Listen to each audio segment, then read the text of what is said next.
है guys, this is by Triloki India वाले। और दोस्तों यार, इस वीडियो में हम लोग डीबीएमएस का सिलेबस का डिस्कशन करने वाले हैं कि अगर आप गेट का प्रिपरेशन कर रहे हैं या फिर आप यूजीसी नेट एग्जाम की प्रिपरेशन कर रहे हैं या फिर आप सेमेस्टर एग्जाम की प्रिपरेशन कर रहे हैं या फिर आप किसी भी चीज़ का प्रिपरेशन कर रहे हैं जिसमें डीबीएमएस आपको पढ़ना है, तो आपको कौन कौन से वो इम्पोर्टेंट टॉपिक हैं जिसको आपको पढ़ना ही पढ़ना है। क्योंकि यार डीबीएमएस इतना एडवांस कंसेप्ट है, इतना एडवांस सब्जेक्ट है कि इसमें बहुत सारे टॉपिक है। तो बहुत सारे बच्चे हमेशा कंफ्यूज रहते हैं कि सर कौन सा टॉपिक पढ़ें और कौन सा टॉपिक नहीं पढ़ें, कौन सा ऐसा टॉपिक है जिसको हम लोग छोड़ सकते हैं, स्किप भी कर देंगे तो काम चल जाएगा। क्योंकि यार उनको समझ में नहीं आ पाता है और शुरू कहाँ से करना है। ठीक है, तो इस वीडियो को देखने के बाद आपका सारा का सारा डाउट क्लियर हो जाएगा। क्योंकि मैं बहुत इंपॉर्टेंट टॉपिक यहाँ लेकर आया हूँ और उस इंपॉर्टेंट टॉपिक में भी जो उनके सब इंपॉर्टेंट टॉपिक है मैं उन्हीं का नाम यहाँ लिखूंगा और बताऊंगा कौन कौन से टॉपिक है जिसको आपको करना ही करना है अगर आप सेमेस्टर या फिर यूनिवर्सिटी एग्जाम की प्रिपरेशन कर रहे हैं तो, या फिर आप गेट का प्रिपरेशन कर रहे हैं तो। ठीक है, तो हम लोग आज सारा का सारा डिस्कशन करेंगे कि कौन से टॉपिक हैं, उनमें कौन कौन से सब टॉपिक्स हैं। ठीक है, तो जो मोस्ट इंपोर्टेंट यहाँ टॉपिक है मैंने यहाँ लिखा हुआ है और इसमें कौन कौन से इंपोर्टेंट टॉपिक हैं, सब टॉपिक उनके बारे में हम लोग डिस्कशन करेंगे। ठीक है, तो देखिए, किसी भी चीज़ को पढ़ने से पहले आपको उसका बेसिक पता रहना चाहिए। जैसे ये आपको पता है, ठीक है, जैसे डीबीएमएस को पढ़ना है तो सबसे पहले हमें पता रहना चाहिए कि डीबीएमएस क्या होता है, उसका इंट्रोडक्शन क्या है। तो मैं यहाँ क्या लिखूंगा, जैसे इंट्रोडक्शन टू डीबीएमएस में आपको क्या क्या जानना है। सबसे पहले आपको जानना है इसका डेफिनेशन जानना है।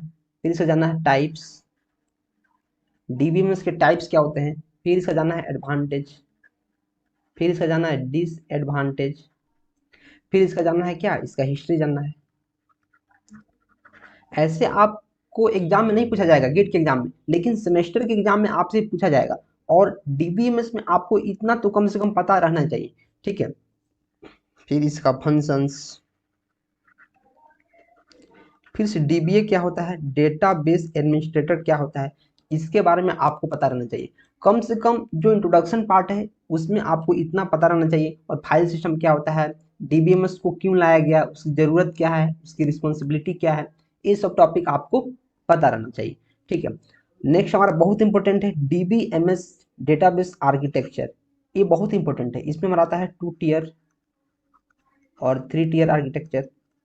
ये दोनों हालांकि एग्जाम में नहीं पूछा जाता है, लेकिन आपसे जो गेट के एग्जाम में नहीं पूछा जाता है या फिर यूजीसी नेट में नहीं पूछा जाता है, इसका कंसेप्ट आपसे पूछ लिया जाता है, तो आपको इसके कंसेप्ट के बारे में पता रहना चाहिए। फिर क्या हो जाएगा, 3 टियर स्कीमा आर्किटेक्चर या फिर 3 स्कीमा आर्किटेक्चर, जिसको हम लोग क्या बोलते हैं, एब्स्ट्रैक्शन, डेटा एब्स्ट्रैक्शन, कि कैसे कुछ व्यू को हम यूजर से छुपाते हैं, कुछ व्यूज को हम यूजर से दिखाते हैं, कौन से इंपॉर्टेंट व्यूज हैं। ठीक है, इसके बारे में जानना काफ़ी जरूरी है। ठीक, फिर डेटाबेस आर्किटेक्चर में ये जानना बहुत जरूरी है। ठीक है, कैसे आर्किटेक्चर होता है और कैसे काम करता है। क्लाइंट सर्वर आर्किटेक्चर क्या होता है। ठीक, फिर हम लोग पढ़ने वाले हैं एंटिटी रिलेशनशिप मॉडल। ये तो बहुत इंपॉर्टेंट है, ये बहुत इंपॉर्टेंट है, बहुत सारा क्वेश्चन इसमें से रहता है सेमेस्टर एग्जाम्स में या फिर यूजीसी नेट में या फिर गेट में। ठीक है, तो एंटिटी रिलेशनशिप मॉडल पढ़ना काफ़ी जरूरी है। इसमें हम लोग बहुत सारी चीज़ पढ़ेंगे, जैसे एट्रीब्यूट क्या होता है, एट्रीब्यूट क्या होता है, एंटिटी क्या होता है, फिर रिलेशनशिप क्या होते हैं। टॉपिक का ही नाम है एंटिटी रिलेशनशिप, रिलेशनशिप क्या होता है, रिलेशनशिप टाइप क्या होता है, रिलेशनशिप टाइप्स क्या होता है, रिलेशनशिप सेट क्या होता है, रिलेशनशिप सेट्स, एंटिटी सेट क्या होता है, एंटिटी सेट। ऐसे बहुत सारे इंपॉर्टेंट टॉपिक हैं जिसको पढ़ना काफ़ी जरूरी है, आपके सेमेस्टर पॉइंट ऑफ व्यू से तो बहुत जरूरी है। ठीक है, क्योंकि इसी में से आपके सेमेस्टर में क्वेश्चन पूछा जाता है और मैं सारा का सारा आपको इस कोर्स में बहुत अच्छा से एक्सप्लेन करूंगा, आपको मजा आ जाएगा। आपको चीज़ें आज तक जो काफ़ी डिफिकल्ट लगती थी वो भी चीज़ें काफ़ी आसान हो जाएंगी और आपको मजा आ जाएगा। ठीक है, फिर हम लोग पढ़ने वाले कीज के बारे में। अगर आप डीबी में पढ़ रहे हैं, अगर आपको कीज का कॉन्सेप्ट पता नहीं है कि क्या कीज होता है और कितने टाइप के कीज होते हैं, कैसे इनको हम आइडेंटिफाई करते हैं, कीज क्या होते हैं, तो फिर इसका मतलब यही है कि आप डीबीएमएस पढ़े ही नहीं है। इसका मतलब क्या है कि आपको डीबीएमएस के बारे में कुछ पता ही नहीं है। क्योंकि यार डीबीएमएस कोई पढ़ता है उसको कीज के बारे में पता नहीं रहता है, ऐसा नहीं होना चाहिए। तो कीज काफ़ी इंपॉर्टेंट है। ठीक है, इसके बाद हम लोग प्राइमरी की के बारे में पढ़ेंगे, फिर फॉरेन की, फिर अल्टरनेट की, फिर हम लोग कैंडिडेट की, ठीक है, तो बहुत सारे की होते हैं और साथ ही साथ हम लोग सुपर की के बारे में पढ़ेंगे। सुपर की, देखिए की क्या होता है, की एक ऐसा पैरामीटर है जो किसी चीज को यूनिकली आइडेंटिफाई करता है। जैसे किसी स्टूडेंट को मुझे यूनिकली आइडेंटिफाई करना है, तो अगर मैं उसका नाम लूंगा तो हो सकता है क्लास में 2 स्टूडेंट 3 स्टूडेंट ऐसा हो जिसका नाम सेम हो। अगर मैं फादर्स नेम लूंगा तो हो सकता है फादर्स नेम भी सेम हो। मैं डेट ऑफ बर्थ लूंगा तो हो सकता है डेट ऑफ बर्थ भी सेम हो। लेकिन मैं अगर स्टूडेंट के केस में रोल नंबर लेता हूँ, मैं क्या लूंगा, अगर रोल नंबर, तो इस बात की मैं गारंटी दे सकता हूँ कि रोल नंबर किसी एक स्टूडेंट का एक ही होगा और वो क्या होगा, यूनिक होगा। तो यूनिकली आइडेंटिफाई करता है, तो ये हमारा क्या हो जाएगा, प्राइमरी की। वैसे ही बहुत टाइप्स की होते हैं, हम लोग सारा का सारा बहुत डिटेल में पढ़ने वाले हैं, आपको मजा आ जाएगा पढ़ने के बाद। ठीक है, फिर हम लोग बहुत important topic SQL and it's queries. SQL क्या होता है, स्ट्रक्चर्ड क्वेरी लैंग्वेज, इसको हम लोग पढ़ने वाले हैं।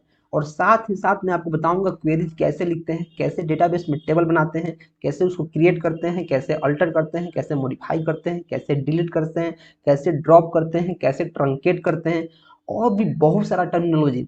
और इसके एसक्यूएल में जो डेटाबेस की लैंग्वेज है, जैसे हमारा है डीसीएल, डीएमएल, डीडीएल, टीसीएल, कैसे काम करते हैं, इनके कमांड्स कैसे काम करते हैं, कमांड्स, क्योंकि कमांड्स के बारे में पढ़ना काफ़ी जरूरी है। बहुत सारे स्टूडेंट को पता ही नहीं रहता है कमांड्स कैसे होते हैं, कैसे काम करते हैं, कौन कौन से कमांड्स किस लैंग्वेज में होते हैं, बहुत सारे स्टूडेंट को नहीं पता रहता है। फिर हम लोग फंक्शंस के बारे में पढ़ने वाले हैं, इसमें हम लोग फंक्शंस पढ़ेंगे, फंक्शंस। फिर हम लोग ज्वाइंस के बारे में पढ़ने वाले हैं। तो बहुत सारा चीज़ हम लोग पढ़ने वाले हैं। फिर ऑर्डर बाई, फिर हमारा ग्रुप बाई, फिर हैविंग, मीन सारा का सारा जो एसक्यूएल में है वो सारा का सारा पढ़ने वाले हैं। और बहुत सारा हम लोग क्वेश्चन भी करने वाले हैं जो गेट में पूछा गया है। बहुत सारे प्रीवियस ईयर क्वेश्चन करने वाले हैं जो यूनिवर्सिटी एग्जाम में, गेट में, यूजीसी नेट में पूछा गया। हम लोग सारा का सारा डिस्कशन करने वाले हैं। ठीक है, और फिर हमारा बहुत इंपॉर्टेंट एक टॉपिक आता है जिसका नाम है डेटाबेस नॉर्मलाइजेशन, जिसको हम लोग सिर्फ नॉर्मलाइजेशन बोलते हैं। ठीक है, तो इसमें हम लोग क्या पढ़ने वाले हैं, first normal form, second normal form, third normal form, और एक बीसीएनएफ। इन 4 चीज़ के बारे में हम लोग काफ़ी अच्छे से पढ़ने वाले हैं, क्योंकि और भी नॉर्मल फॉर्म होता है लेकिन इतना ही आपके गेट में एग्जाम में आता है और सेमेस्टर एग्जाम में। ठीक है, इसके अलावा हम लोग पढ़ने वाले हैं क्या, एफडी पढ़ने वाले हैं। एफडी मीन्स फंक्शनल डिपेंडेंसी पढ़ने वाले हैं। फिर हम लोग यहाँ पढ़ने वाले हैं closure of attribute, closure of attribute, और जितने रूल्स हैं क्लोजर फाइंड करने के या एफडी फाइंड करने के, सारा का सारा हम लोग डिस्कशन करने वाले हैं। उसके बाद हम लोग पढ़ेंगे transaction processing system. Transaction processing system काफ़ी इंपॉर्टेंट है, इसके बारे में हम लोग पढ़ेंगे। फिर हम लोग पढ़ेंगे कंकरेंसी कंट्रोल, जिसमें हम लोग लॉक्स के बारे में पढ़ेंगे, लॉक्स क्या होता है। फिर टू फेज लॉकिंग क्या होता है, टू फेज लॉकिंग क्या होता है, लॉकिंग। कंकरेंसी कंट्रोल बेसिकली होता क्या है, इसका इंट्रोडक्शन क्या है, इसके टाइप्स क्या है, कैसे काम करते हैं, क्यों कंकरेंसी कंट्रोल हम लोग यूज करते हैं। ठीक है, फिर हम लोग डेटाबेस रिकवरी के बारे में पढ़ने वाले हैं। क्यों, क्योंकि यार डेटाबेस में हम कुछ भी चीज़ स्टोर करते हैं तो उसको रिकवर करना काफ़ी जरूरी है, नहीं तो हमारा डेटा सारा सारा क्या हो जाएगा, वेस्ट हो जाएगा। तो डेटाबेस रिकवरी के बारे में पढ़ने वाले हैं, इसका इंट्रोडक्शन, और डेटा कैसे एक्सेस होता है, डेटा कैसे रिकवर करते हैं, रिकवर। इन सारे टॉपिक के बारे में हम लोग काफ़ी डिटेल में करने वाले हैं, और सबका हम लोग रियल वर्ल्ड का एग्जाम्पल लेंगे, और कैसे क्वेरी लिखते हैं, कैसे डेटा को फेच करते हैं, कैसे अल्टर करते हैं, मतलब सारा का सारा चीज़ हम लोग पढ़ लेंगे। कोई भी टॉपिक हम लोग छोड़ने वाले नहीं है। फिर हम लोग पढ़ते हैं डेटा सिक्योरिटी एंड इंटीग्रिटी के बारे में, डेटा कैसे हम सिक्योर कर सकते हैं, क्या क्या पैरामीटर्स होंगे, और इसमें हम लोग क्या पढ़ेंगे, इसमें हम लोग डेटाबेस सिक्योरिटी के बारे में पढ़ेंगे सबसे पहले। फिर हम लोग कंट्रोल मेजर्स, कैसे सिक्योरिटी कर सकते हैं, कंट्रोल मेजर्स क्या क्या होना चाहिए, कैसे हम लोग सिक्योरिटी को कंट्रोल कर सकते हैं और अपने सिक्योरिटी को तगड़ा कर सकते हैं। फिर हम लोग पढ़ने वाले हैं डिस्ट्रीब्यूटेड डेटा सिस्टम के बारे में, डेटाबेस के बारे में, इसका हम लोग इंट्रोडक्शन पढ़ने वाले हैं। फिर इसमें हम लोग पढ़ेंगे ट्रांसपेरेंसी, ट्रांसपेरेंसी पढ़ेंगे, और फिर इसका पढ़ेंगे क्या, डेटाबेस यूजेज, इसका यूजेज पढ़ने वाले हैं। ठीक है, मतलब कोई भी टॉपिक आपका नहीं छूटेगा, और इन सब टॉपिक पर आप ज़्यादा ध्यान नहीं भी देंगे फिर भी आपका काम चल जाएगा। क्यों, क्योंकि यार ये थ्योरेटिकल पार्ट है, और जो गेट एग्जाम में पूछा जाता है वो ज़्यादा से ज़्यादा प्रैक्टिकल पूछा जाता है जिस पर क्वेश्चन बनता है। ठीक है, लेकिन सेमेस्टर एग्जाम के पॉइंट ऑफ व्यू से आपके लिए काफ़ी जरूरी ये सब टॉपिक है, क्योंकि इसमें से आपका थ्योरी बेस्ड क्वेश्चन रहता है। ठीक है, फिर हमारा फिजिकल स्टोरेज ऑर्गेनाइजेशन, कि फिजिकली हम डेटा कैसे स्टोर करते हैं, कैसे, कौन सा व्यू हमें यूजर के पास दिखाना रहता है, कौन सा लॉजिकल व्यू है, कौन सा स्कीमा है, कौन सा हमारा एक्सटर्नल व्यू है। इसके बाद हम पढ़ेंगे कि जो डेटा होता है फिजिकली कैसे स्टोर होता है जो हमें दिखता ही नहीं। ठीक है, फिर हम पढ़ने वाले हैं डेटा वेयर हाउस, क्या पढ़ने वाले हैं, डेटा वेयर हाउस। ये क्या होता है, एक ऐसा हाउस जिसमें डेटा स्टोर होता है, जिसको हम लोग डीबीएमएस तो बोलते ही हैं, लेकिन इसके अलावा हम लोग डेटा वेयर हाउस क्या होता है, जिसमें जैसे वेयर हाउस फ्लिपकार्ट का है, मीन्स क्या, उसका सारा का सारा प्रोडक्ट उस वेयर हाउस में क्या रखता है, स्टोर होता है, जब तक उसको डिलीवरी नहीं आता, जब तक कोई ऑर्डर नहीं आता है। ठीक है, तो इसमें हम लोग इसका स्ट्रक्चरल कंपोनेंट पढ़ेंगे कि कैसे डेटा वेयर हाउस का स्ट्रक्चर होता है, और भी बहुत सारे बेसिक टर्मिनोलॉजी, इसका इंट्रोडक्शन, इसका यूजेज, इसका यूज कहाँ है, सारा का सारा हम डिस्कशन करने वाले हैं। ठीक है, तो ये रहा हमारा डीबीएमएस का सिलेबस। अभी आपको पता चल गया कौन कौन से इंपॉर्टेंट टॉपिक है और किसको किसको करना ही करना है।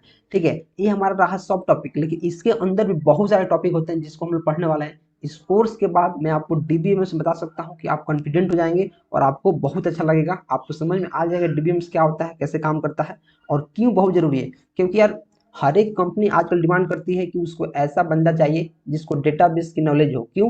क्योंकि हर एक काम आजकल डीबीएमएस मीन्स डेटाबेस पर ही हो रहा है, हर एक काम डेटा का ही है। तो अगर आपको डेटाबेस के बारे में नहीं पता है तो फिर आप समझ लो कि आपका प्लेसमेंट भी अच्छा नहीं होगा और आपकी गेट का प्रिपरेशन नहीं होगा, आपका यूजीसी नेट का प्रिपरेशन नहीं हो पाएगा, हो ही नहीं पाएगा। ठीक है, तो मैं यही कहूँगा यार, चैनल को सब्सक्राइब कर लो, वीडियो को लाइक कर दो, अपने दोस्तों में शेयर कर दो, जो गेट का तैयारी कर रहे हैं यूजीसी नेट या फिर सेमेस्टर एग्जाम्स की, उनके लिए काफ़ी अच्छा एक कंटेंट होने वाला है, उनको मजा आ जाएगा, बहुत उनको मजा आएगा। ठीक है, तो मैं तो यही कहूँगा आप शेयर कर दो। मिलते हैं अगले वीडियो में, till then keep supporting and keep exploring.